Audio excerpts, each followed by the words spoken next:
Touchdown, touchdown, time to get Jalen this ring. You don't really want to start a thing. This a Bird Gang Nation, baby. It's a Philly thing. Hater, and you looking like you type trash. I'm just here cool on Philly the podcast.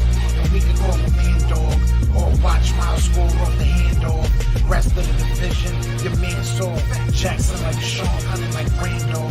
Season here, Philly time to do them in. Your boy Philly Fresco. Thanks for tuning in.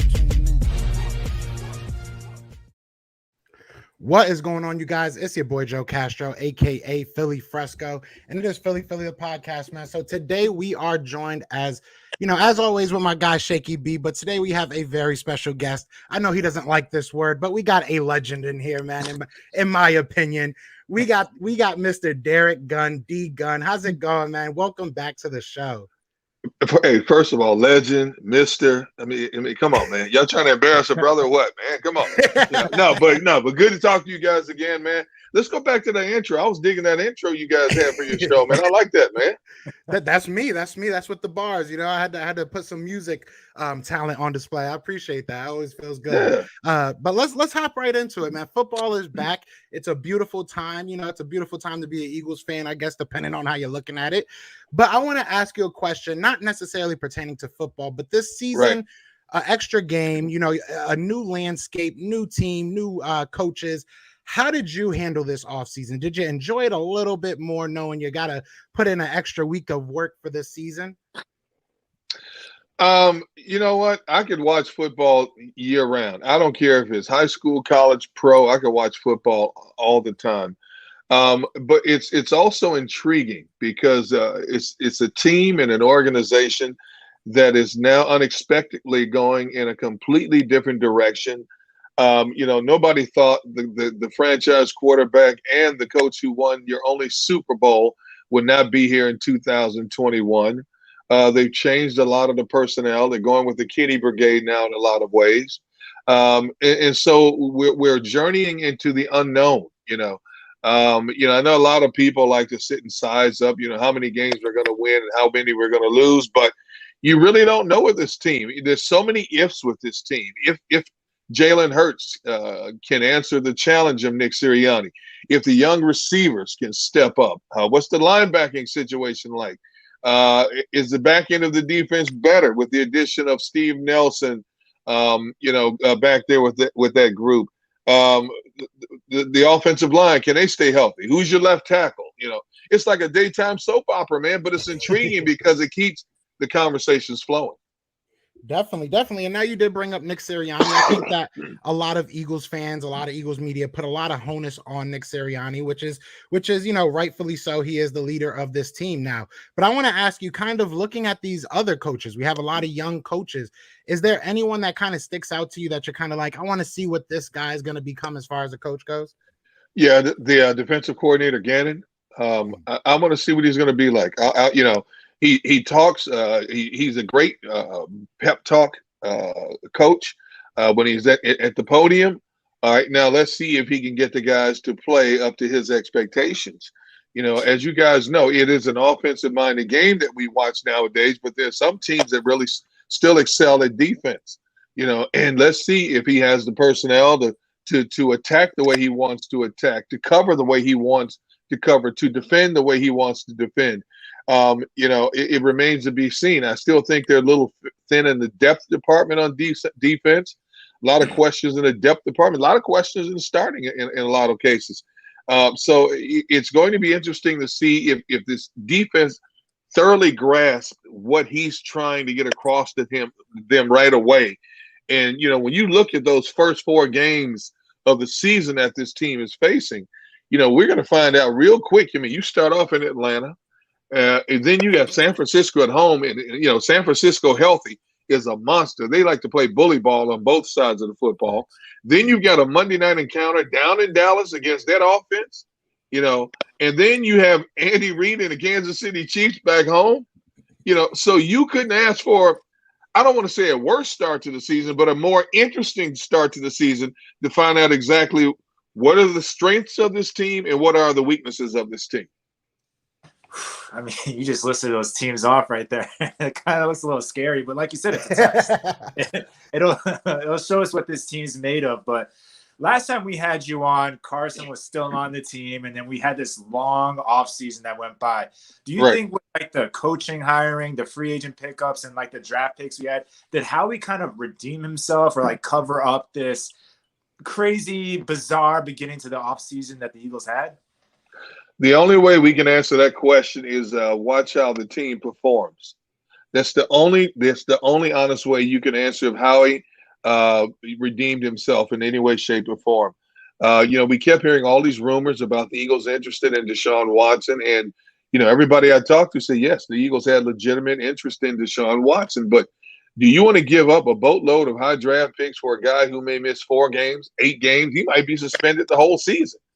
And then who's your quarterback? Joe Flacco for 2021? Is that what you want? You drafted Jalen Hurts in the 2nd round for a reason, and you were going to try to leapfrog past him to somebody else without giving a young man a chance? Or was it that after watching him in those 4 games last year, after watching him in OTAs, mini camps, and through training camp, that the team wasn't just sold on Jalen Hurts? Now, obviously, the rumor is still out there. They haven't pulled the trigger on any deal yet, and hopefully they give Jalen Hurts a chance to find out whether or not he can be a starting NFL quarterback. Go back to the offseason. Jeffrey Lurie has said 2021 would be a transition year, meaning it's a rebuilding type year, a retooling type year, get younger to get better type year. And then you look ahead with the arsenal of high draft picks they have in 2022, you continue to add to the arsenal then. But nobody wants to admit, hey, we're going to lose this year to get better next year. No. So, I do think they have some pieces in place. I think they're going to be more competitive than what a lot of people think they may be. Does that translate into more wins than losses? Don't know. I mean, look at the teams in their division. You look at their overall schedule. I don't know who the knucklehead was that said the Eagles had the easiest schedule in 2021. These so-called experts out. You look at this schedule. This is not an easy schedule they have in 2021. Washington is going to be a monster on defense. You know what Dallas is on offense. And then the Giants reloaded, plus they got Saquon back. I'm not sold on Daniel Jones up in New York, but, man, they added some weapons in free agency. They added a wide receiver in the draft, and they get Saquon back. And we all know what they can do with that offense. So I don't know what's going to happen with this Eagles team this year. Yeah, I think there's a bunch of questions. Hopefully we get them answered pretty quickly. With that schedule, we probably will.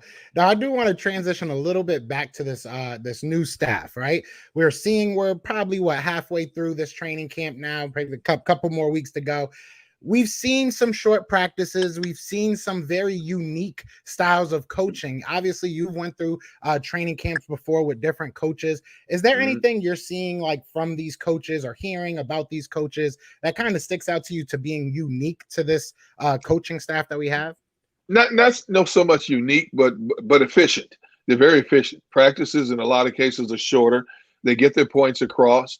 It's a coaching staff that can be friends with the players, but not afraid, from what I've seen so far, not afraid to get in the players' faces to correct them when they have to. Jalen Reagan has been, getting talked up, quite a bit in training camp, for various minor infractions and mistakes on the field. But hopefully that just makes him better. It's just weird when you're so used to seeing teams practice 2.5 and 3 hours on the football field. Now we're talking about an hour, 15 minutes, an hour and a half practice, and that's it. They're done.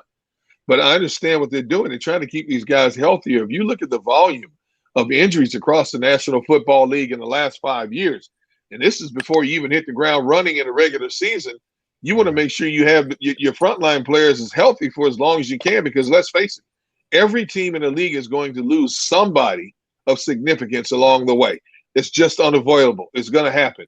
But you want to try to keep them upright and breathing for as long as you can. And if it's keeping the practices shorter and crisper and more time in the classroom, especially with new coaching staffs around the league, then so be it. It's still a little bit weird to get used to. I'm talking about, up in Andy Reid, double practices up at Lehigh. These guys are hitting, nonstop. Now the hitting is selective. You minimize the hitting now and things like that. But, I'd rather see my frontline guys playing come September 12th more so than being on the IR. Yeah. Yeah, especially with the history we've had the last couple of years. Oh my goodness! It's like hopefully Carson took that and brought it to Indy, and maybe we can see some healthy seasons. But you just mentioned Jalen Reagan, and he's kind of had like a start. He started kind of low in the training camp, Right. but then he started to rise with some highlight plays and everything. But there's another wide receiver that was taken a couple rounds after him, and Quez Watkins, that's been kind of surprising everybody. Do you think he has a chance at like leapfrogging Jalen Reagan and taking that wide receiver 2 spot? I've said it on other platforms, and I've said it on my Gun on One podcast, and I'll say it on your podcast. With the way he's going right now, if he maintains that consistency, I think Jalen Reagan should be. I'm sorry, I think Quez Watkins should be starting on the outside with Devontae Smith. Move Jalen Reagan to the slot. Now that means Greg Ward gets less reps, but I think this kid Quez Watkins, who I've heard him say he honestly believes he's the fastest guy on the team. Faster than Devontae Smith, faster than Jalen Reagan. And if you believe it, and obviously he showed it that last game when he took that bubble screen and took it to the house, get this young man on the field. I just hope he doesn't become another Travis Fulgham. We got so hyped up on Travis early in the season, all of a sudden he was like in a witness protection program. We didn't hear much from him in the latter part of the season. Obviously, a lot of that had to do with the fact that the longer that Carson Wentz played, the worse he got. Excuse me, but I just hope that Quez Watkins is a real deal, because if he's a real deal on the other side, you can't double up both him and Devontae Smith. And so if they get one-on-one coverage, somebody's going to get loose, whether it's on deep post patterns, on go patterns, whatever the case may be, delayed crossing routes, whatever the case may be. Get the ball in these young men's hand and let them try to get those yak yards. And let's see what they can do with this offense. Definitely. Yeah, I think Quez Watkins is already a fan favorite. Just seeing him jump over no a bunch of guys. No question. Always nice to see. Now, I want to say we've went 12 minutes without talking about Jalen Hurts, and I am very proud of that. I think that's an achievement right there. But I am going to break that streak, unfortunately. Obviously, we've seen some up and downs from our quarterback one. But your overall opinion, what have you seen from him? How do you feel about him going, 2 weeks into training camp? Do you think he's changing people's mind a little bit, or do you still got some questions? I think he's changing people's minds, but you can't really change minds until you get in the real games. A lot of people get hyped in practices. I'm not one of these people who get hyped on great throws in practices and stuff like that. When a bullet start flying for real, that's when you find out what a player is or is not. But in talking to my guy Lane Johnson and other people, he takes command in the huddle. You listen to the coaches.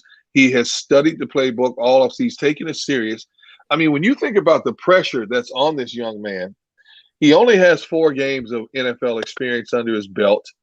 The first 2 games, he almost pulled off that win against Green Bay. He shocked the world. They beat the Saints, and then the last 2 games he kind of leveled out. And, he had his ups and downs. So he's getting acclimated to Doug Peterson's system. Now all of a sudden he's got to get used to Nick Sirianni's offense. And that's a whole new ball game. Plus, with the rumors coupled in about Eagles trying to get a frontline quarterback, you're in one of the most critical, passionate cities in all of the NFL fan base here in Philadelphia. So this young man's got a lot of pressure on him, and it's hard when you think about how young he is. Think about you handling pressure like that at that age, when you're making 7-figure income, when you're expected to hit the ground running and succeed right away. You don't have much wiggle room for failure. And you're in a city where fans will love you 1 minute and turn against you the next minute. That's a lot of pressure to put on a young man. Plus, when he's playing with a group of young receivers, you don't know exactly what you have because you haven't had all the reps that you need to have with a Devontae Smith. It'll come, hopefully. So that's a lot of pressure to put on him. But I like everything I've seen from him so far. I like the fact, although we didn't see it in the first preseason game. Guys I talked to, and Nick Sirianni talks about, they want to use the running game a lot, and they want to use the screen game a lot. Well, if both the running game and the screen game are effective, that takes a lot of pressure off that quarterback having to stand in the pocket and throw the ball 35, 40 times a game. If you're throwing the ball 25 times a game and running the football 25, 30 times a game, that's a great balance, and you're being successful as well. And the onus is not on the quarterback. So hopefully Nick Sirianni will stick to his guns and have a balanced attack. just the way Frank Reich did in Indianapolis in a lot of ways. And hopefully it turns into a lot of success for not just Jalen Hurts, but for the Eagles in 2021. Definitely. And is there a world where Joe Flacco could steal this job from Jalen Hurts? Because I know Nick Sirianni hasn't named Hurts as this quote-unquote starter, even though we all know he is. But is there a world where Joe Flacco could steal that spot? Absolutely. I mean, let's face it, the NFL is an unknown commodity in a lot of ways. You know, what you see a lot of times is not what we actually know. You know, I haven't seen it up to this point. Obviously, you know, Flacco played more than Jalen Hurts did. But yeah, there's a possibility it could happen. You know, a lot of people think Joe Flacco's better years are behind him. And basically he's just a glorified backup now for anybody who takes him on. But, you know, Joe Flacco, he's won a Super Bowl. He's played this game at a high level. He's had a lot of success. And maybe a change of scenery is what Joe Flacco needed to rejuvenate his career. Who knows? Maybe Nick Sirianni's offense is exactly what could rejuvenate a Joe Flacco. And all of a sudden, we're looking at Joe Flacco as your starting quarterback and not Jalen Hurts. That's not the case right now. But I don't rule anything out in the NFL when it comes to the NFL. I've seen players have great careers in one place, go to another system and flop. I've seen players who are marginal in one system go somewhere else and flourish. So Joe Flacco could be one of those guys. Cross your fingers, hope that he's not. But yeah, right. You know, he could be one of those guys. You know, you never can tell day to day in this business. Yeah, I want to say before you ask your next question, Brandon always has one question throughout our lives that makes our subscribers want to fight him. And I think that's probably going to be the one for today. So I'm glad he got it out. But go ahead. That's all right. To switch to the other side of the ball, one of our great leaders and veteran on the teams, Brandon Graham, has not only made the Pro Bowl, but also has been recognized by his peers to be in the top 100. Right. As someone that's covered the Eagles for a while and that built a relationship with Brandon Graham, what do you think about his success so far on the Eagles throughout his time, and what do you expect from him this coming up season? I'm so happy that Brandon Graham has thick skin and stuck through thick and thin when a lot of people kept screaming for Earl Thomas. Brandon Graham, injured early in his career, couldn't stay on the football field, and turned it around to the point where he makes a defining play in a Super Bowl winning effort for this organization. And now Brandon Graham is like the Pied Piper of Philadelphia. He can do no wrong. If you knew a Brandon Graham, he would be the consummate poker player because you never know how he's really feeling. He always has that Cheshire Cat grin on his face. He gravitates towards any and everybody. Name a player that you know that on the opening day of training camp walks up and down the media line, shakes hands and hugs everybody in the media, whether he knows them on a personal basis or not. Brandon Graham is just happy to have had a career for as long as he's had, and more importantly, is happy to have had it here in Philadelphia. I'm so happy that he was able to turn things around here. He loves the city here. He loves being here. He's recently said he hopes he can finish his career here, which is a rare opportunity. A lot of players in this game don't get to do that. But I do think Brandon Graham can still be a high caliber player, even at the age of 33. I still think he's got some quality downs left in him. I thought he was well on his way to his first career double-digit sack season last year. All of a sudden, he was stuck on 8 forever and couldn't get past it. So I tease him about that all the time. I said, man, what you do, man? You take the rest of the season off or what? I'm just glad that he's still here. The organization thinks highly of him. They keep paying him well to stay here. He is a great locker room mentor to a lot of young guys. He's also a great leader in terms of speaking up when he has to, enlightening the mood in a locker room or a huddle or a sideline at any given moment as well.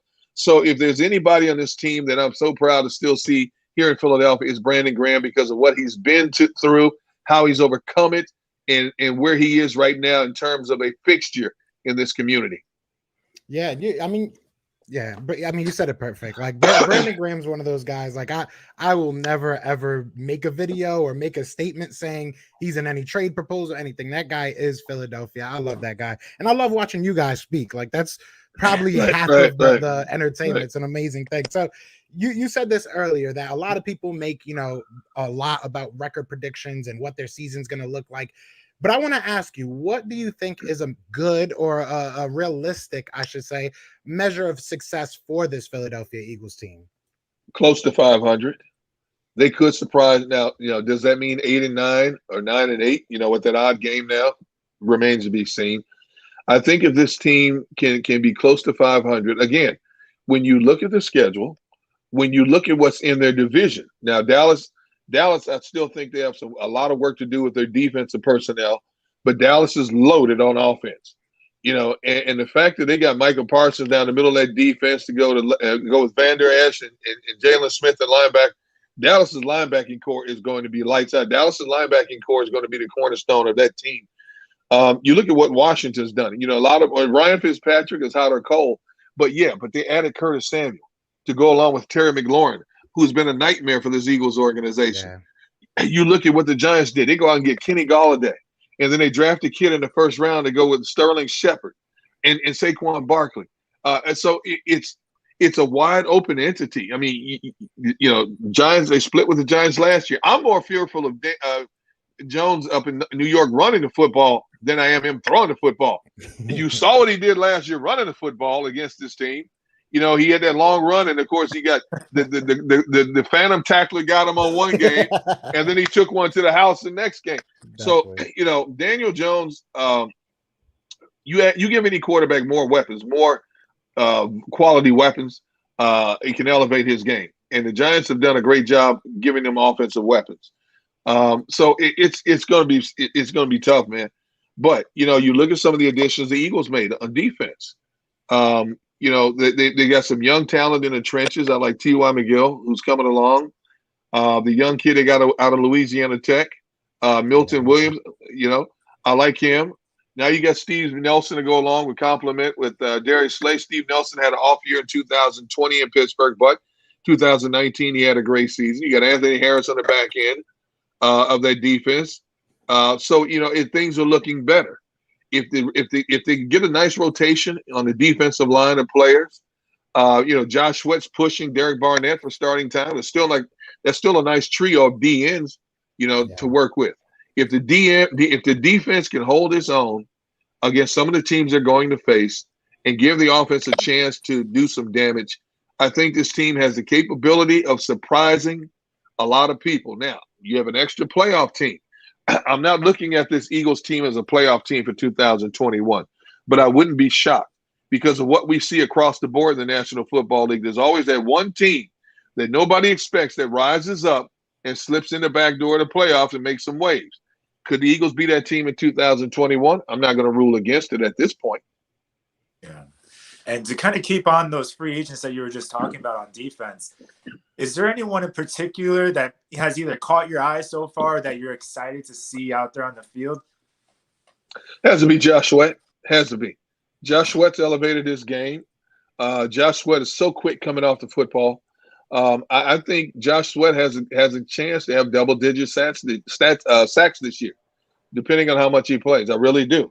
I just like everything about his game right now. Now, he's not the stoutest guy against the run, but he's not the worst guy against the run. But when you play a pass-happy team and Josh Sweat's coming off one end, Brandon Graham's off the other end, or Derek Barnett for that matter, that's a pretty formidable edge-rushing trio right there.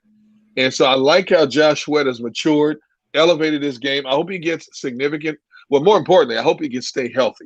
That's first and foremost. And then I hope he can get significant amounts of snaps to show you what he's capable of doing. And to kind of jump from the defensive line to the offensive line, the biggest battle I feel like on that, I mean, the left guard spot's kind of been iffy lately, but that left tackle spot with Mailata and Dillard, who do you think is going to win that job at this point? I think it was Mailata's spot going into training camp. I don't care what the coaching staff told you about, is wide open. I think Andre Dillard mentally is just not there in the game. I don't want to say he's the second coming of Danny Watkins, but you look at what has happened in his young career so far. He can't stay on the football field. He had some issues his rookie season. At one point, he was homesick. And I don't know. I just think Mailata, for a guy who never played football just a few years ago, who now has the potential to start in the National Football League, I think it's his job to win or lose. The only way Andre Dillard gets that left tackle spot is if Jordan Mailata gets hurt. Period. Hands down. I think it's Jordan Mailata's job right now. Yeah, I think everybody's with you, man. I think everybody would agree with you. Now, I do want to talk about the that D line again. How you, like you said, man, we got three formidable defensive linemen with Derrick Barnett and Josh Sweat. Now, I know a lot of people are very, very high on Josh Sweat, which is there's reason to be. He's done great. But I want to ask you about Derrick Barnett for a second, because I feel like there's a crossover between him and somebody that you were talking about earlier, and Brandon Graham. Kind of a rough start to the beginning. But there's still talent there. What are your thoughts about Derrick Barnett as a player? Do you think he's somebody the Eagles should continue to work with? Oh, you have to. I think he has a potential. You know, there's a reason why he was graded as a high draft pick. There was a reason why he was a high draft pick. You know, the potential is there. You know, again, Barnett's issue has been staying healthy a lot of times. You know, and it has really hindered his progress in a lot of ways. But I do think with the emergence of Josh Sweat, it will push Barnett, because this is a money year for Barnett. So, you know, we know how money motivates athletes, you know, so hopefully it motivates him to the point for him to play at a level we have yet to see. And obviously, if that rotation works, he can get in there situationally, be fresh, do a lot of damage. I love how quick he is off the ball. I love his up and under move. You know, he's a smaller DM, but he has these moves. He can get up under these bigger offensive tackles. I hope Derrick Barnett has a gangbuster year in 2021 and gets paid. Bottom line. Definitely. Yeah, I love Derrick Barnett. See, that's what people needed to hear. I was trying to tell people, stop jumping off the ledge at every trade rumor you hear. But I got one last question for you, and then we're gonna get you out of here. But I want to ask, tomorrow I'm going to the preseason game. I'm hopping on the flight after this interview. I want to watch it like Derrick Gunn. So what should I be watching for to be unbiased and really learn about my team? Who should I be looking at? What battles? What should I really be, expecting tomorrow? Further progress of Jalen Hurts. I expect him to get expanded playing time. More from Quez Watkins. Let's watch how the linebackers play on the defense. Let's watch the back end of this defense as well. And let's see if Nick Sirianni uses the screen game more. Obviously, you don't want to give away a lot in preseason. But let's see if he goes to the screen game more and the running game even more. You know, they came out throwing to the tight ends, to Goddard and Ertz, that first game, which surprised us a little bit. So let's see if he has more of a balanced attack coming out of the gate. Those are some of the little things I would watch. And let's continue to watch the emergence of Jordan Mailata at that left tackle spot. Watch his technique. Watch how he holds his own against pass rushers, trying to bull rush him and things like that. So there's a little bit for everybody that you can watch. Don't miss anything, man. Watch it all. Just watch everything.